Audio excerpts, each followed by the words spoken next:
मिष्टी को सुलाते हो?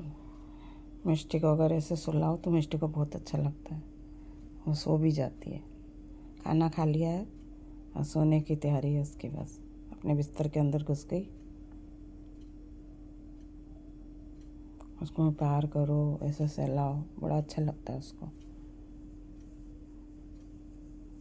ये तो बता ही चुकी हूँ आप लोगों को कि मेरे गोद में ही सोती है वो। उसके बाद गहरी नींद में आ जाती है, उसके बाद भले धीरे से हट जाओ, और पहले तो मेरी गोद में ही सोएगी। और ऐसे उसको खुजी खुजी कर दो, थोड़ा सा उसको प्यार कर दो सर पे, कान में, तो नींद बहुत अच्छी आती है उसको। देखो देखो कैसे सो ली है ना मेरा बेटा।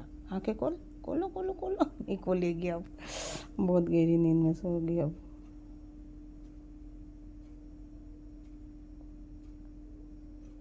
सो जा मेरा बच्चा।